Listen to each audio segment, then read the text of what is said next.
Hello guys, and welcome to this month's WildOnes book club. We're doing it very casual this year. I'm just staying home the next 2 days because my jaw hurts. I've gone back to work and I think it's the stress. I'm not going to glam up, but I am going to read and tell you all about it as I go along. So the winner for this poll was Lady Macbeth by Reid, which is meant to be loosely based on Macbeth by Shakespeare, but I have seen a few reviews and they say very loosely based. So I might just put that completely out of my mind and take the story at face value. So it's historical fantasy with a gothic kind of atmosphere.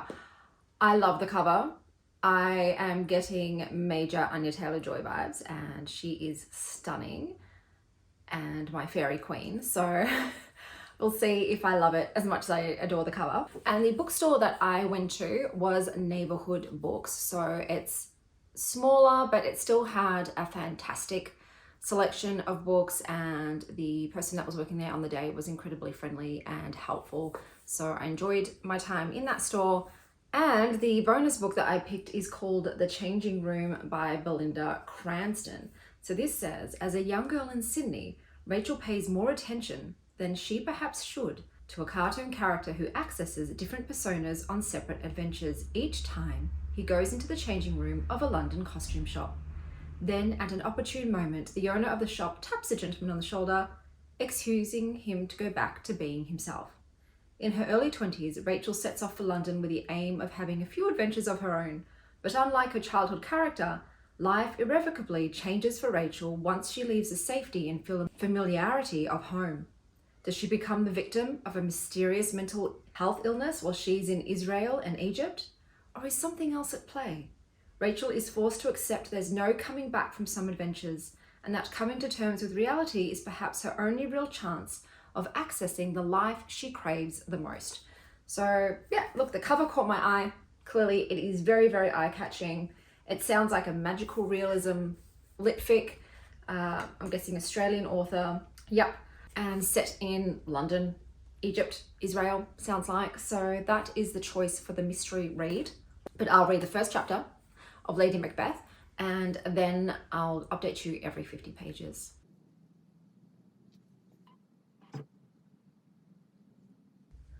Okay, so I just read the first chapter. It was quite long. Yeah, almost 30 pages.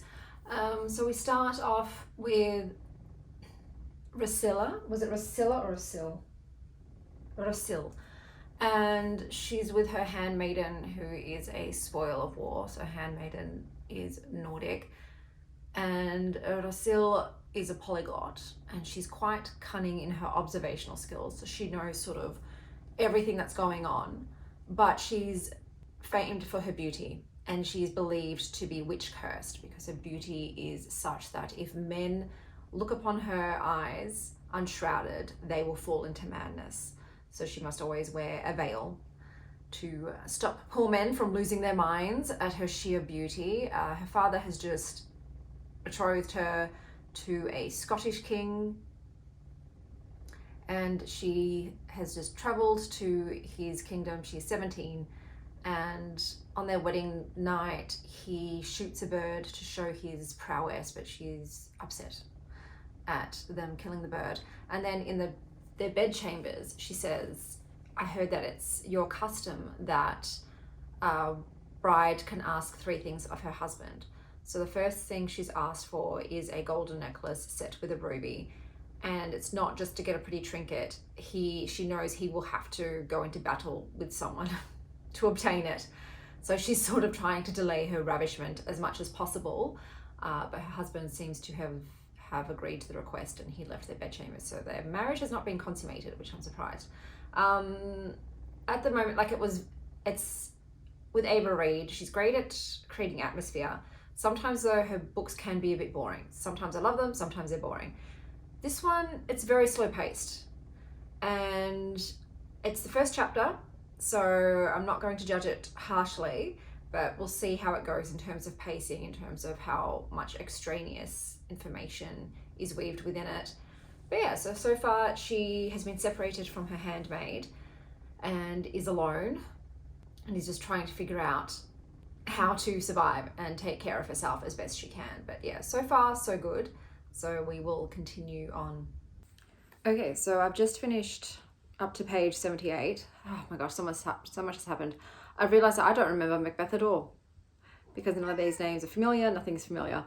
So Rosil has just realized that by making her husband go to war to get the necklace, a lot of people are going to die, including innocent villagers and peasants. Also, she can avoid losing her virginity for a little bit longer. And then while they're gone, she convinces her husband's right-hand man's son, Fleance, to go with her to a village and to pretend that they were attacked. So it increases his, bravery, and he'll now be allowed into battle because he's survived an almost death wound, and he hits her in return. And so when her husband returns and he sees her injured, he's like, who did this? And they say, we don't know, they were masked. And then he's trying to find out who perpetrated the act. She discovers that he has witches in her basement that tell him prophecy and give him advice. And then she makes her second request, which is a coat made out of the white fur of 6 different animals. I'm like, bitch. Oh, how many innocent lives and blood has to be spilled so you can avoid breaking your hymen? I'm not liking her. She seems like, I get it. No one wants to have sex with someone they don't want to have sex with. Awful. But making people die so you can delay it a bit. I don't know, man. She's quite self-serving. Oh, she also believes that her handmaiden, who was taken from her and was never to return, has been killed. So that sucks if that is what has happened, but we have not been told what has occurred, just that she was sent away. And now King and his sons have come, and one of the princes, Lysander, she thinks he's a very pretty boy. He's a very pretty boy, and they're sort of looking at each other, and there was a bit of flirtation going on. And I'm like, oh, is this going to be a thing? Is she going to fall for this other prince? Macbeth was given the prophecy by the witches, though, that he will become king. We've just ended the chapter with Macbeth ripping the veil from her face and telling her that she's not just witch touched. He believes she is a witch. A lot of people have died because of her. So it's fine at the moment. Like I said, I'm not liking Lady Macbeth at all. I don't feel for her at this point. And I think it's largely to do with the fact that she's just had 6 animals condemned to death. And bitch, no. And her husband said, I was told that you were a lover of animals. Yeah. She's like, I am. And I'm like, are you though? Are you? So yeah, I do like the way it's written. There's a lot, like I said, there's a lot happening. So I won't call it slow paced. She's just constantly scheming and planning. And like I said, there's a lot of collateral involved. But yeah, I feel like there might be some adultery coming up based on her not being able to keep her eyes off Prince Lysander, who is very mysterious. Besides being a very pretty boy, he's requested a room with no windows, and she's wondering why he hasn't been crowned king yet when the king, is very ill and sickly. But we shall see what happens. Okay, oh my god, so much is happening. So Macbeth told his wife to kill the king after he ripped the veil from her face. He didn't look into her eyes though. And after that, she debates whether or not to jump off a cliff. And while she's standing on the precipice, Lysander, the prince, comes along and saves her from the ledge. There's vibes, guys. There's chemistry. He's like, if he touches you again or hurts you, tell me and I will end him. Anyway, she does end up killing the king. Turns out that she does have powers. So when she enters the king's chambers, she takes her veil off and she looks his guards in the eyes and tells them to kill the king, and they do. And then she tells them to kill each other, and they do.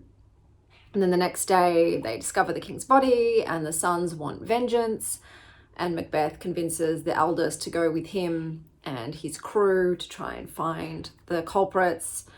but really, obviously, they're going to try and kill him. Lysander stays behind, and Macbeth tells Orsil to kill him. So she goes to his chambers and she takes off her veil and they start making out, and he goes down on her, but he finds the knife that she had hidden on her, and he is not ensorcelled. So he is immune to her witchy powers, and she's like, well, kill me. You know what's been going on. You know that I had a hand in your father's death. But he doesn't. He's like, you will be my prisoner. But then Macbeth returns. His brother Evander has managed to escape Macbeth and his men. So he knows that Evander will reach a stronghold and come back with an army. And so Macbeth decides to keep Lysander as a prisoner to negotiate with Evander. And he goes off to do something or other, and he tells Orsil, you're in charge of the castle while I'm gone, and I want you to torture the information out of the prince. Naturally, she doesn't want to do that because they are into each other in a big way. And so instead, when they go down to the prison, she tells his right-hand man, I keep forgetting his name, and his son, Fleance, we're not going to torture the prince. I'm surprised she doesn't use her magic on them. She doesn't. And they're like, yes, we are. And she's like, no, we're not, because otherwise I'll tell my husband that I wasn't actually attacked and his son isn't a brave warrior, that we made it all up and he'll be disgraced. And they're like, well, he won't believe you. And then they whip her. And I don't understand why she just didn't use her powers. Like, why didn't you use your powers? So they whip her and they leave her down there. And then Lysander tells her, I've kept myself awake for 2 days. Let me tell you what I need to tell you before you see what happens. So no, he's obviously immune to her powers, but she also believes he must be something else. He must not be human. And it turns out that I think that's going to be correct. She's also found out that she's not Macbeth's first wife. She's his second wife. His first wife was also a witchy wife. And she's like, well, what happened to her? So she's got no answers there. She has gotten herself a new handmaid, though, much to the chagrin of Macbeth's right-hand man. And she's like, well, you can take it up with my husband when he returns. But in the meantime, I'm queen of the castle. But obviously, like, now she's just been whipped by him. And I don't understand, like, why would they do that? Yeah, that's a bit, I don't know, it feels a bit out of place that they would think that they can get away with whipping her that badly. And I just, like I said, don't know why she didn't use her powers. But we're about to find out what Lysander is. I love Lysander. He's my favorite character. And look, he deserves better than Orsil. I'm sorry. I just don't find her a good enough person. But yes, I'm excited to see what Lysander is and how this turns out. Yeah, I don't remember the original Macbeth, so I don't know how true or diverted this is from the original. But I am now invested, so I'm enjoying it. Okay, so I just have to collect myself. Oh my God. What's happened? A lot has happened. So it turns out Lysander turns into a dragon. Got a dragon lord shifter. I'm here for it. He doesn't devour her. So his father was cursed by a witch because the father raped and killed the witch. And every firstborn son will turn into a dragon. When it turns into a dragon, it doesn't hurt Orsil. It escapes.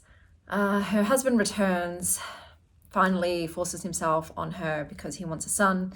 Any female daughter will be killed upon birth. She's quite beaten and broken, and he also gave her the pelt of the white animals, which included a unicorn. So she sort of flees and she finds Lysander, and he shifts back into his mortal self.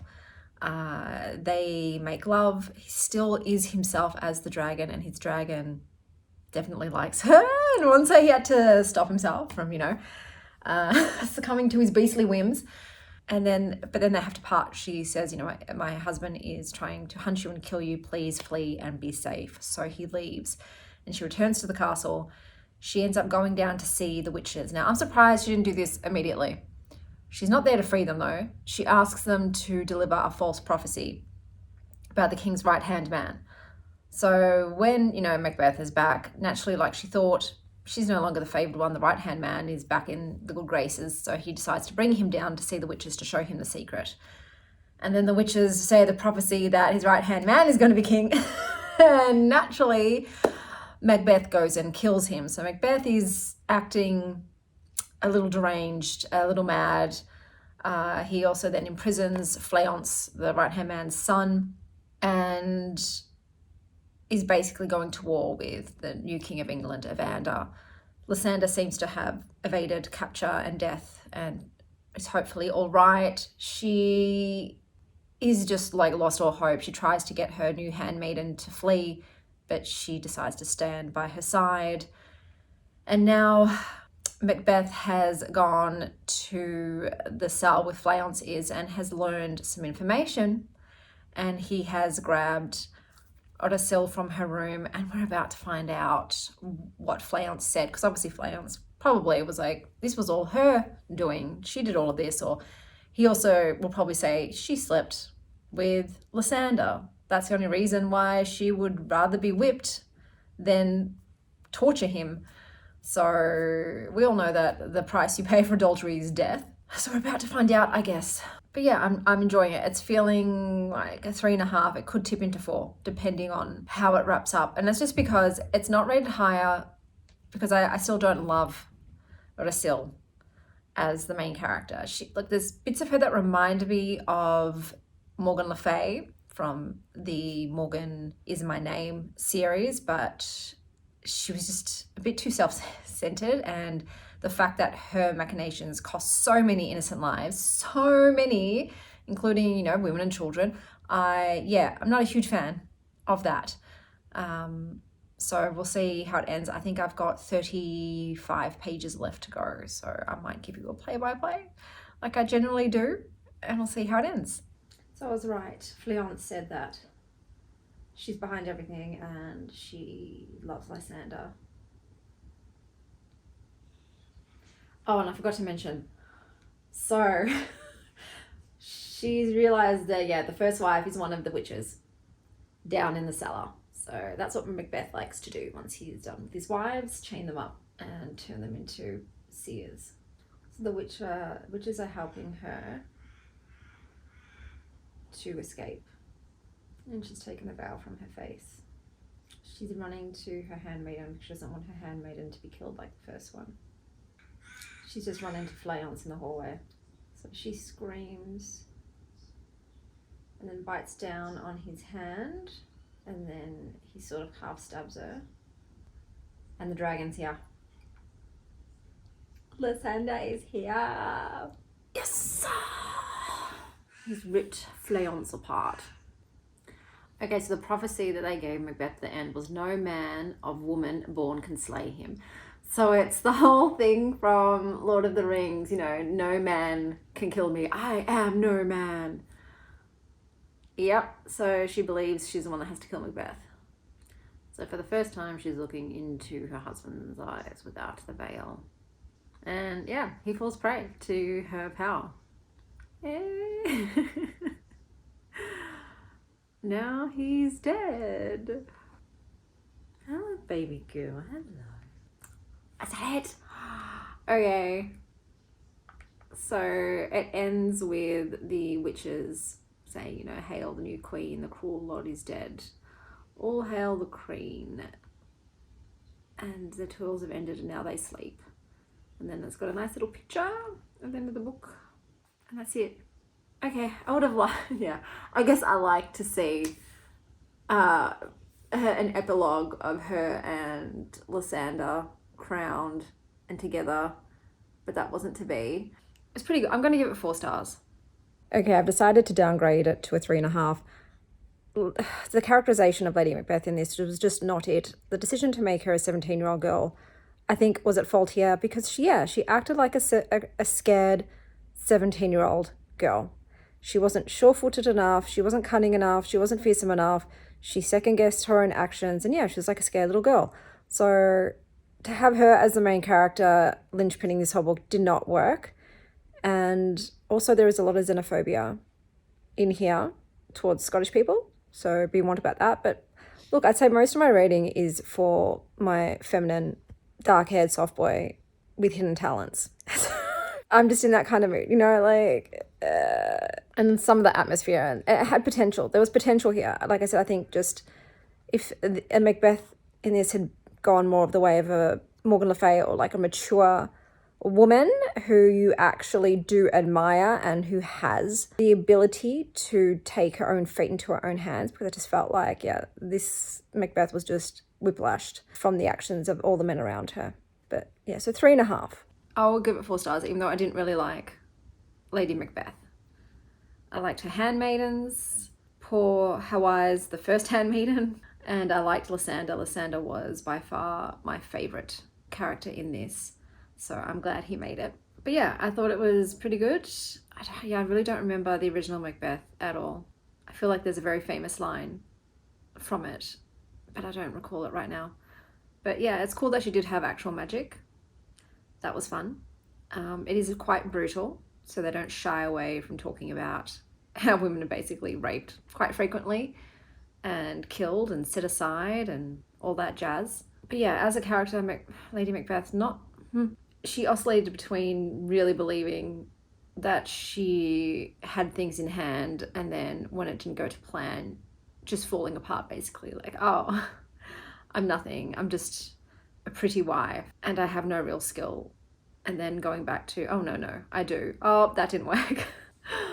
But yeah, look, is it insta-love between her and Lysander? Yes, it is. But sometimes, I don't know, sometimes in fantastical books, the insta-love doesn't bother me. In this case, it didn't. So yeah, 4 stars for Lady Macbeth. And now I will be going on to The Changing Room. Okay, so today I'll be reading The Changing Room by Belinda Cranston. So I'll give you my opinion after the first chapter, and then I'll check in with you every 50 pages or so. It is a 223 page book, so I should definitely finish this today.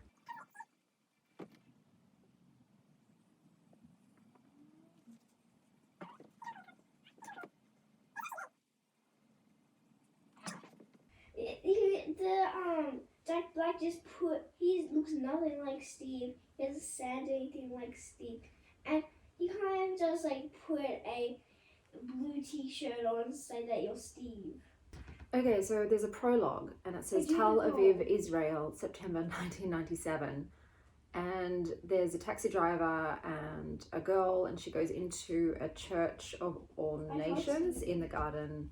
She wants to visit the Garden of Gethsemane, and she has a sort of episode. A nurse finds her and wants to take her to a mental health clinic, and one of the guides says it's called Jerusalem syndrome.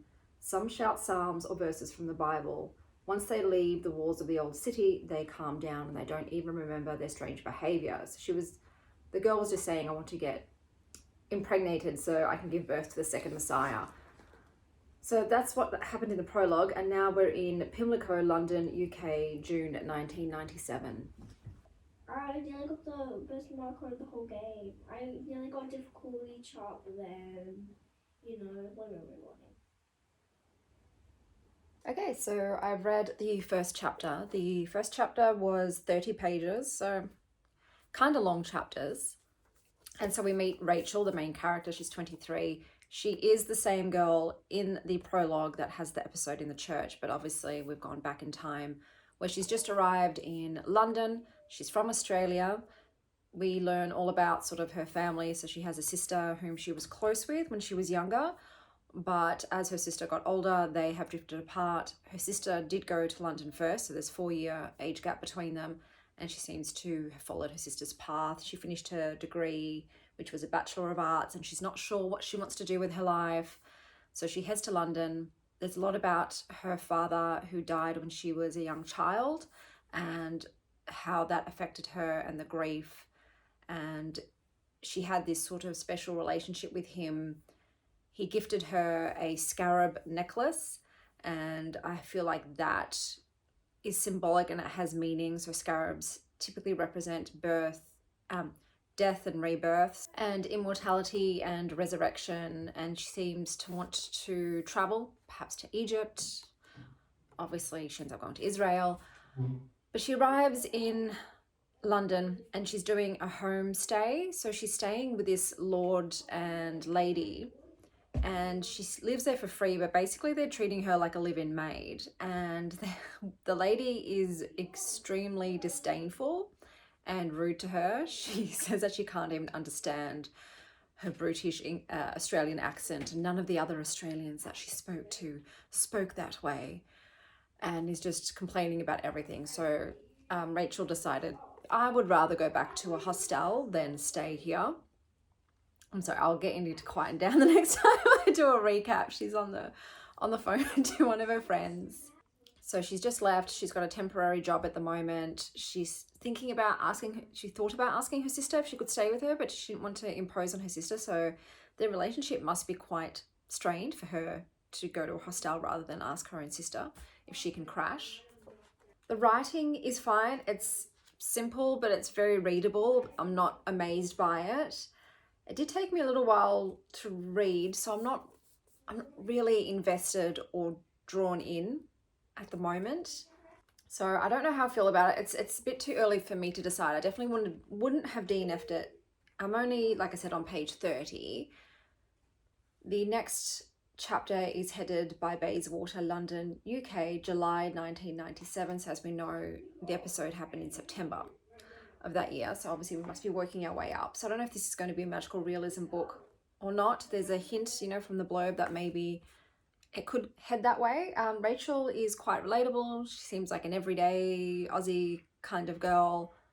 I do like the floppiness of this book, by the way. I love floppy books. Let all books be floppeth. So I'll check in with you once I get to page 80. Okay, I've gone here so you can look at Sylvie while I tell you, she's so cute, more about the book. So I'm up to page 83, and what's happened is Rachel has met a friend at the hostel and they've both decided to go traveling. So they've started with Egypt and they're making their way to Israel. We're getting a lot more backstory too about her childhood and how she grew up, and a lot about Egypt throughout her childhood as shared by her father. She had a bit of a mystical experience, it seems. In Egypt, she followed some old man down some stairs into a room where she was served coffee and baklava, and someone came and told her about the conflict between Palestinians and Israelis, and that there was a bomber in Jerusalem and people were killed, and then she just felt like it wasn't real, and she rubbed her eyes, and when she opened her eyes, everyone was gone and it was just her. So yeah, I don't know what's going on. If it's real, if it's not, if she's got some sort of mental illness, I don't know. It's all very vague so far. So she's just gone, at the moment we're at the point where she's just gotten to Israel and they're going to stay at a kibbutz, and it's just before the incident that's at the beginning of the book. So we shall see what happens. At the moment, I would say it's probably feeling like a 3.5 star. It's fine, it's easy to read. There's a little bit of intrigue with what might be going on, but yeah, we'll see how we go. I'll touch base with you when I'm at 130 pages. Okay, I'm up to page 140. I did forget to mention that there are a lot of mentions of the Old Testament in here, and especially stories like Joseph and the Technicolor Dreamcoat. What's happened is that her friend from the hostel has decided she's had enough of the kibbutz and she's going back to London.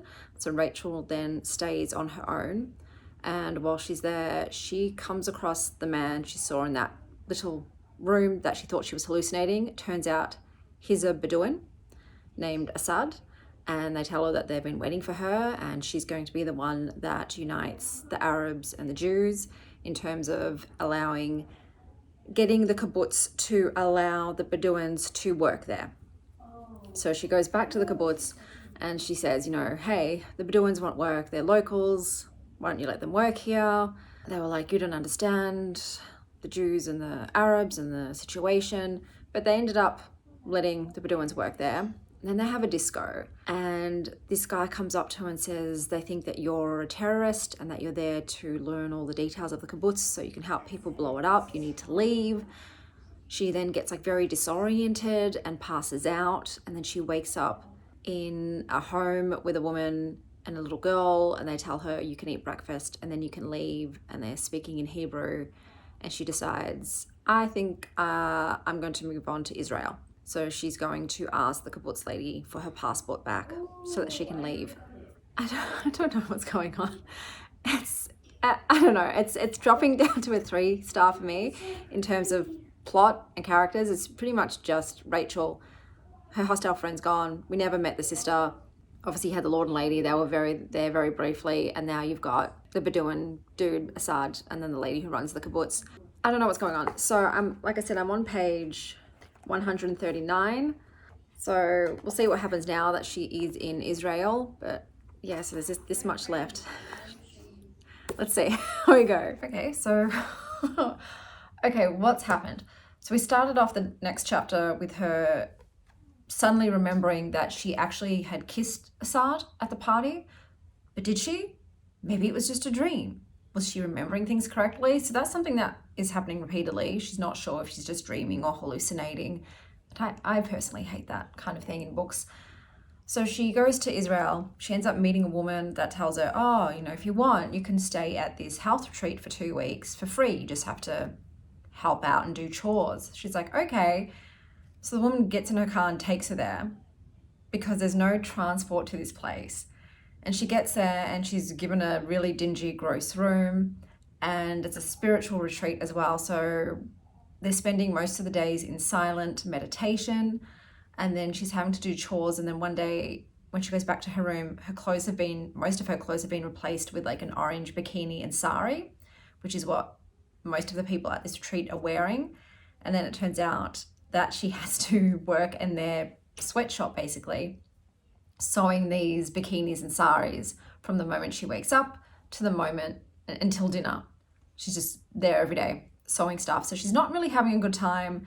There's one point where she speaks with a psychologist and he's sort of getting to her to unpack some of her childhood stuff. And she's mostly talking about how her and her mother avoid conflict at all costs, and her mother's way of dealing with her dad's death was just to work herself to the bone. And then the next day, things start just getting weirder. They start chanting a lot, and there's another couple there that also refuse to wear the orange clothing, a Swedish couple.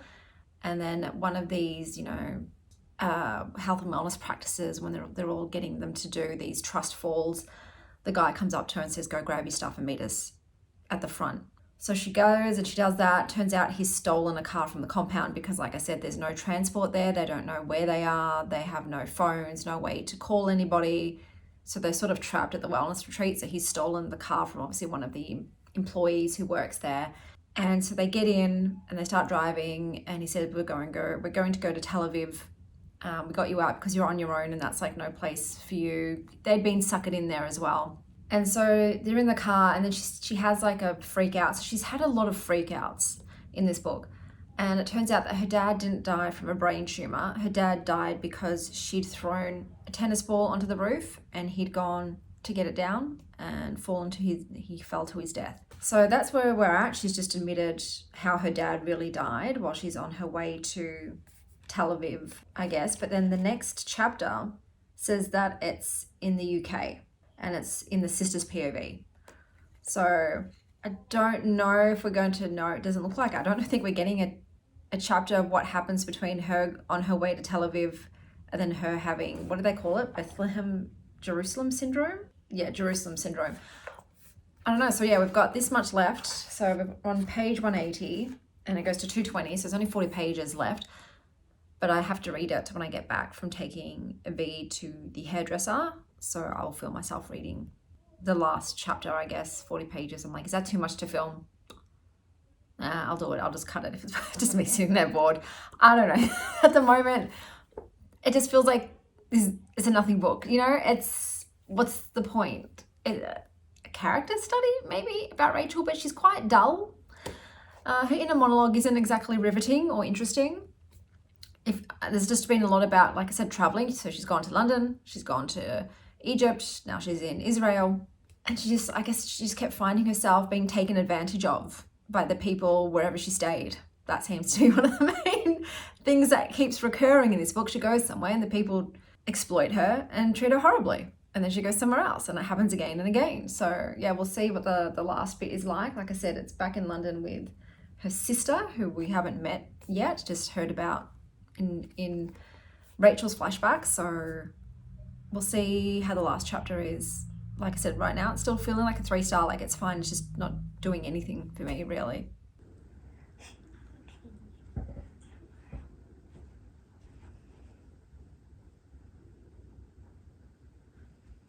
So his sister has just gotten called by the Australian embassy in Tel Aviv, and they've told her that your sister's in a mental institution, and they've asked her if she has a history of mental illness. So now we're at the mental health centre in Jerusalem.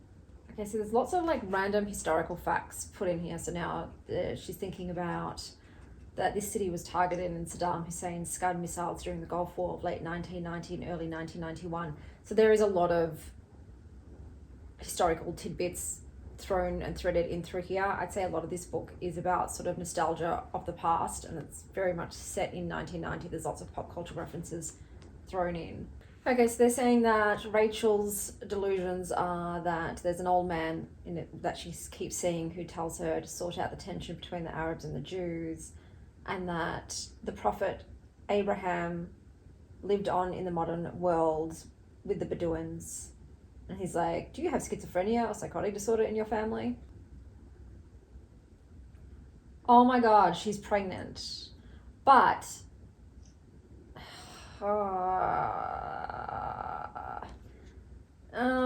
that's if she's had sex with someone at either the kibbutz or the hostel or that spiritual place, and she didn't even know. This is going to be so gross. Yeah, has she been drugged and raped? Oh, please no. I'd rather it be an immaculate conception. Okay, so Samantha said it's time to go home. And Rachel says no, because once you leave home, it's never the same. People you left behind changed, and so have you. You can knock on a door that was once familiar as the back of your hand, but if you leave for some time and return, whoever responds to your knock will greet you in a way that makes you feel like they vaguely recall you. Obviously, she's got PTSD from her father's death and her belief that she caused it. Okay, now she's very briefly mentioning the cartoon. So in the synopsis, this talks about a cartoon that she watched as a kid. It was almost not in this book, so we're getting a brief mention of it now. That's my stomach, sorry guys, it's almost lunch. So she's checked her sister out of the asylum. Now they're going to Greece for a little holiday, and then she wants Rachel to go back to Australia. So far we haven't had anything about Rachel being told that she's pregnant. No information about that. Her pregnancy remained a mystery. Okay, she's just told her she doesn't know she's pregnant. Immaculate conception. And now she's also told her sister that a brain tumor didn't kill their dad. Oh, okay, so Rachel wasn't told how her dad died, just that he had something wrong with his head and he died from it. And she believes it was him getting the tennis balls off the roof. But now Samantha's clearing up for her. Dad had been taking medication for high blood pressure. That's why he fainted when he went onto the roof. He wasn't going for the tennis balls, he wanted to clear the leaves from the eaves. And now Rachel's like, oh, it wasn't my fault Dad died. Why wouldn't they tell her how her father died? Now Samantha is calling their mum to tell her that Rachel's pregnant. Now we're back in London and we're back in Rachel's POV. Now they're talking about Princess Diana's death. Now she's catching up with the girl that she had originally gone to Egypt with from the hostel. And she's telling her what's happened. And that girl, Nikki, is going back to Melbourne. So the Nikki girl is like, is it someone from the kibbutz? And Rachel's just brushed it off with a shrug, and it doesn't matter because the boy would be, she's going to have a boy, and it's going to be a decisive leader when it grew up. And she's decided she wants to go back to visit the Lord or the Sir that she'd originally stayed with. She liked the man, but not the lady. It's not him, is it? It's not the old man. Now they're just talking about World War One, about the Aussies and the Turks and the Brits. Now Lady Stanhope said, I would rather see Palestine in the hands of the Jews than the Arab. They have a better idea of how to run things. And they're talking about Egyptians and pharaohs and now ballet. And now they're saying a few lines from a poem called The Clock of Man by Eric Lomax, because it's 5 p.m. She's saying tally-ho to the lady and the sir. Then she turns around and says to Sir George, there are a lot of ways we can increase balance, harmony, justice and truth in the world. But each time we put something of ourselves out there, we must be prepared for flow-on effects and consequences.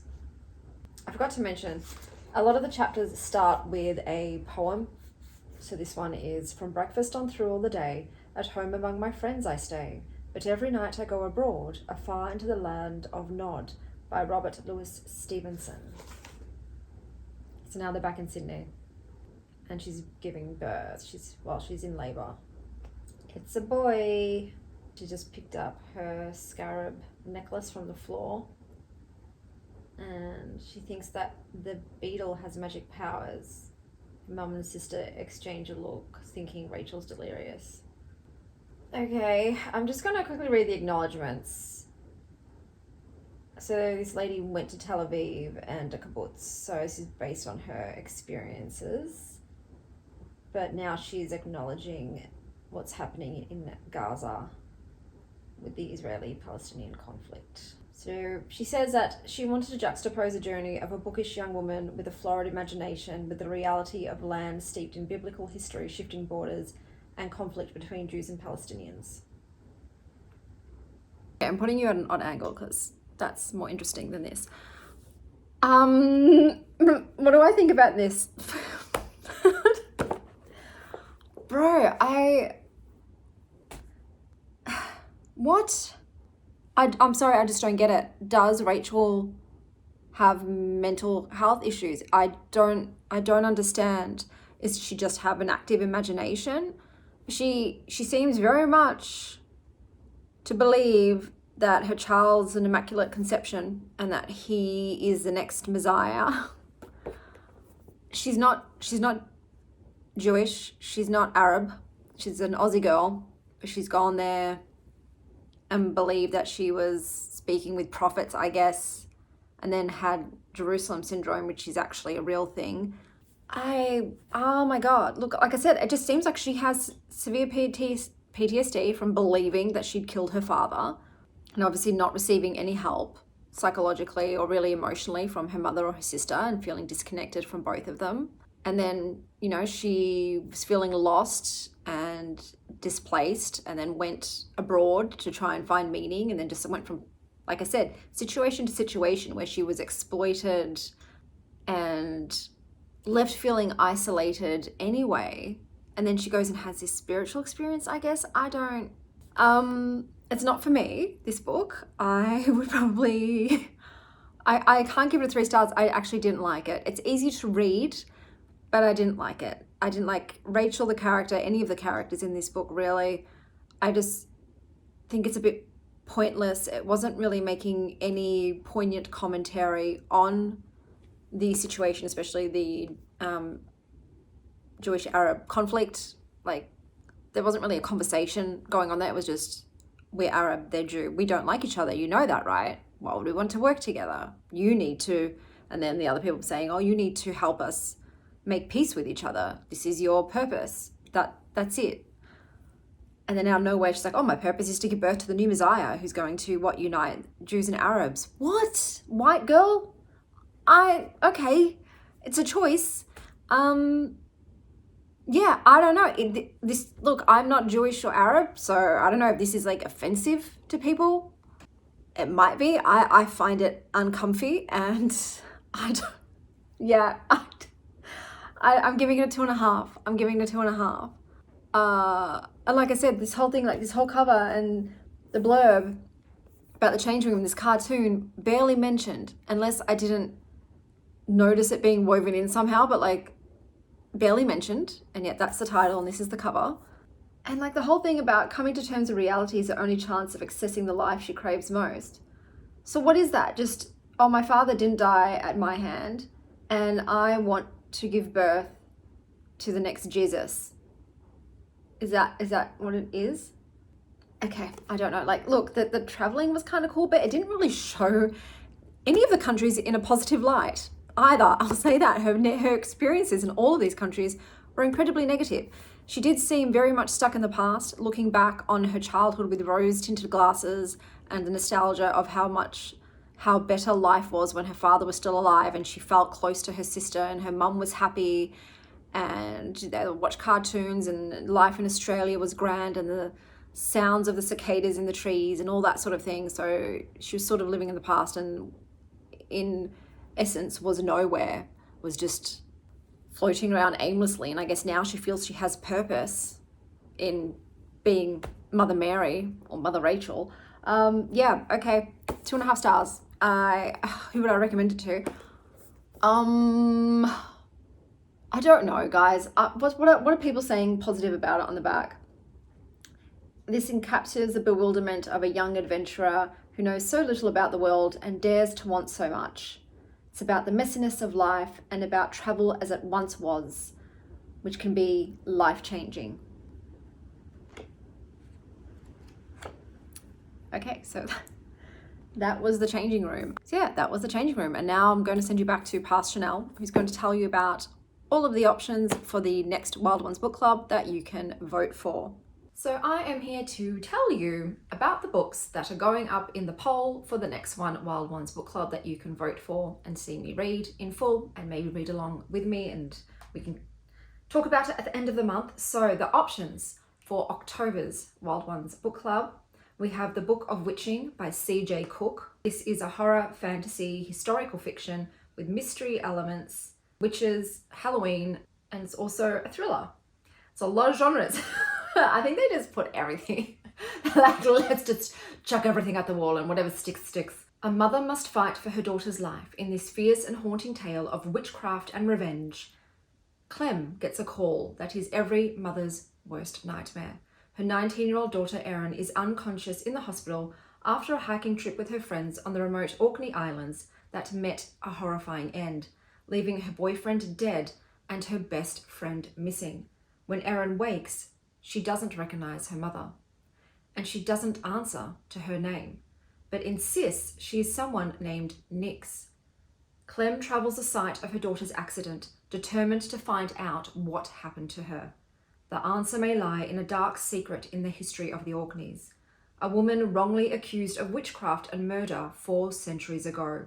Clem begins to wonder if Erin's strange behaviour is a symptom of a broken mind or the effects of an ancient curse. The next option we have is called Red in Tooth and Claw by Lish McBride. This is a horror, YA, fantasy, paranormal, western, Halloween. Phelan Kelly's grandfather is dead. She's alone in the world and suddenly homeless, all because the local powers that be don't think a young man of 16 is mature enough to take over his grandfather's homestead. And that's with them thinking Phelan is a young man. If she revealed that her grandfather had been disguising her for years, they would marry her off at the first opportunity. The mayor finds a solution that serves everyone but Phelan. He hires a gunslinger to ship her off to the settlement, a remote fort where social outcasts live under the leadership of his benevolence Gideon Dillard. It's a place rife with mystery, kept afloat by suspicious wealth. Dillard's absolute command over his staff just doesn't seem right. And neither do the strange noises that keep Phelan up at night. When Phelan finds the body of a settlement boarder mangled by something that can't possibly be human, it's clear something vicious is stalking the Palisades. And as settlement boarders continue to drop like flies, Phelan knows she must escape to evade the creature's wrath. The next option we have is It Will Only Hurt for a Moment by Delilah S. Dawson. This is a horror, mystery, thriller, gothic, Halloween, feminist book. And let's read. In this highly atmospheric thriller, a young woman hopes to reinvent herself at an isolated artist colony, only to be drawn into its dark, twisted past. Sarah Carpenter is starting over. She's on the run, leaving behind her unsupportive, narcissistic ex-boyfriend and alcoholic, abusive mother, and headed for a new beginning at Tranquil Falls, a secluded artist colony on the grounds of a closed hotel. There, with no cell signal or internet to distract her, she hopes to rediscover her love for pottery and put the broken pieces of her life back together. But when Sarah uncovers the body of a young woman while digging a hole for a pit kiln, things start to fall apart. Her fellow artists begin to act in troubling ways. The eccentric fibre artist knits an endless scarf. The musician plays the same carousel song over and over until his fingers bleed. The calligrapher grins with ink-stained teeth. not to mention the haunting dreams Sarah has night after night. When she discovers glass shards in her clay, Sarah wonders if someone is out to get her. Or is she losing her grip on reality out here in the wilds, where the pounding of the waterfall never, ever fades? As she investigates the beautiful valley and the crumbling resort looming over them all, she unearths a chilling past that refuses to remain buried. And the final option in the poll is Throne of Secrets. So this is the second in the Princes of Sin series by Kerry Maniscalco. So this is a romantasy, it's adult, with paranormal magic vampires. Two rivals torn apart by a dark memory reunite on a deadly hunt in an irresistibly twisted fairy tale. A wicked prince determined to save his kingdom, Gabriel Axton, infamous as the Prince of Gluttony, the self-proclaimed rake of rakes, has lived for indulgence in delicious food, in tantalizing women, and most of all, in the thrill of the hunt, where his love of danger can take over. But when his favourite adventure takes a deadly turn, he realises something is very wrong in his demon court. With the clock ticking, he must turn to the only one who might uncover the truth. A journalist he has spent a decade avoiding, a reporter hell-bent on finding the truth. Adriana St. Lucent has been on the hunt for years. If she could just report something damning enough about that no-good scoundrel Gabriel Axton, she knows others would finally see the demon as she does. But she never expected to turn up, a rumour too terrifying to be believed. Could the ice dragons to the north be growing restless? Drawn into the secrets of the underworld, Adriana's investigation leads her into the place she dreads most, Axton's infamous court. To stop darkness from falling over the kingdom, Axton and Adriana have to unite against an escalating danger. But with each holding tight to their own secrets, can they find the truth before it's too late?